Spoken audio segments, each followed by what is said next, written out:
فرمائی ہے جب لوگوں نے پوچھا، اعلان نبوت کے وقت لوگوں نے پوچھا تو حضور نے یہی فرمایا کہ کیا تم نے میری 40 سالہ زندگی کو نہیں دیکھا؟ قرآن یہی تو کہہ رہا ہے کہ فقد لبثت فیکم عمرا من قبلی، کہ کیا تم نے میری طویل عمر کو نہیں دیکھا جو میں نے تمہارے درمیان میں گزاری ہے؟ کیا کبھی تم نے مجھے جھوٹ بولتے ہوئے دیکھا؟ کیا لوگوں کو تکلیفیں پہنچاتے ہوئے دیکھا؟ کیا لوگوں کی امانتوں میں خیانت کرتے ہوئے دیکھا؟ کیا کسی کو تم نے مجھے دھوکہ دیتے ہوئے دیکھا؟ رسول اللہ صلی اللہ علیہ وسلم کی 40 سالہ زندگی ہمیں یہی پیغام دے رہی ہے کہ حضور نے 40 سال تک جو لوگوں کو انسانیت کا درس دیا ہے، ہمیں بھی چاہیے کہ ہم اپنے اندر انسانیت کو پیدا کریں۔ اور پیارے آقا صلی اللہ علیہ وسلم نے انسانیت کی یہاں تک تعلیم فرمائی ہے کہ اگر کوئی بندہ رات میں پیٹ بھر کر کھانا کھا کر سوتا ہے اور اس کا پڑوسی بھوکا سوتا ہے تو آقا کریم صلی اللہ علیہ وسلم نے ارشاد فرمایا کہ میرا اس انسان سے کوئی تعلق نہیں ہے جو رات میں پیٹ بھر کر کھاتا ہے اور اب اس کا خود کا پڑوسی بھوکا سوتا ہے، تو ایسے انسان کے ساتھ میرا کوئی رشتہ نہیں ہے۔ تو حاضرین کرام، ایسی تعلیمات آقا کریم صلی اللہ علیہ وسلم نے ہمیں عطا فرمائی ہے، ایسی انسانیت کا درس حضور پاک صلی اللہ علیہ وسلم نے ہمیں عطا فرمایا ہے کہ جہاں تم اپنی ضروریات کا خیال کرتے ہو وہیں پر تمہاری ذمہ داری ہے کہ تم اپنے رشتہ داروں کی ضروریات کا بھی خیال کرو، اپنے پڑوسیوں کی ضروریات کا بھی خیال کرو، اپنے دوست و احباب کی ضروریات کا خیال کرو۔ اگر تم صرف اپنی زندگی پر غور کرو گے، اپنی ضروریات کو پورا کرنے کی کوشش کرو گے، اپنی خواہشات کو پورا کرنے کی کوشش کرو گے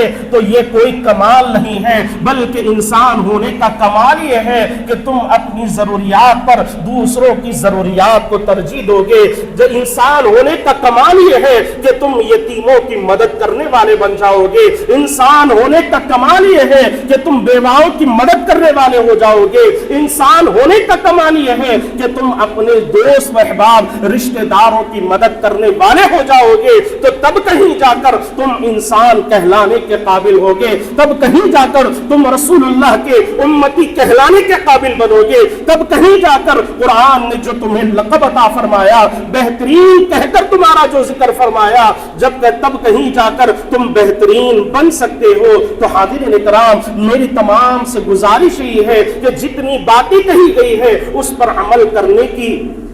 کوشش کریں، خود بھی عمل کریں اور ان باتوں کو دوسروں تک پہنچائیں، اپنے اندر انسانیت کو پیدا کریں، ہمدردی کو پیدا کریں، محبت اور مروت کو پیدا کریں۔ رسول اللہ صلی اللہ علیہ وسلم کی سیرت مبارکہ سے ہمیں یہی تو پیغام مل رہا ہے کہ پیارے آقا صلی اللہ علیہ وسلم نے اپنی 63 سالہ زندگی میں کبھی کسی انسان کو تکلیف نہیں پہنچائی، کبھی کسی انسان کو برے الفاظ کسی کے لیے استعمال نہیں فرمائے، کسی کے لیے حضور پاک صلی اللہ علیہ وسلم نے ایسے جملے نہیں کہے کہ جس سے سن کر کسی کو تکلیف پہنچ جائے۔ حضور پاک صلی اللہ علیہ وسلم کی سیرت مبارکہ ہمیں یہی تو بتلا رہی ہے کہ جو کوئی انسان زندگی میں ایک مرتبہ حضور سے آ کر ملاقات کر لیتا، حضور کی صحبت میں ایک لمحے کے لیے بیٹھ جاتا، تو وہ ساری زندگی حضور کی صحبت میں بیٹھنے کی تمنا کرتا، حضور کے قدموں میں اپنی جانوں کو قربان کرنے کی تمنا کرتا۔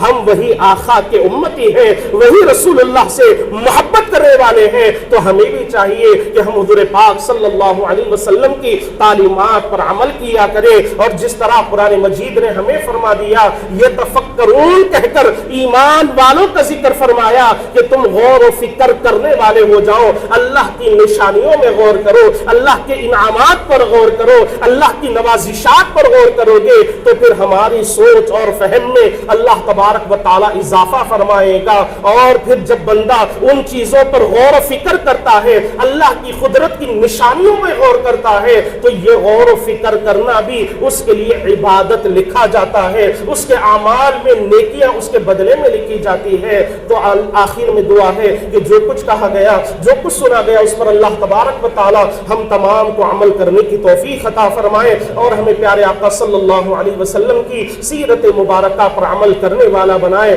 اور ہمیں ہمارے دلوں کے اندر اللہ تبارک و تعالی ہمدردی کو، محبت اور مروت کو اللہ تبارک و تعالی پیدا فرمائے، ہمارے دلوں میں اللہ تبارک و تعالی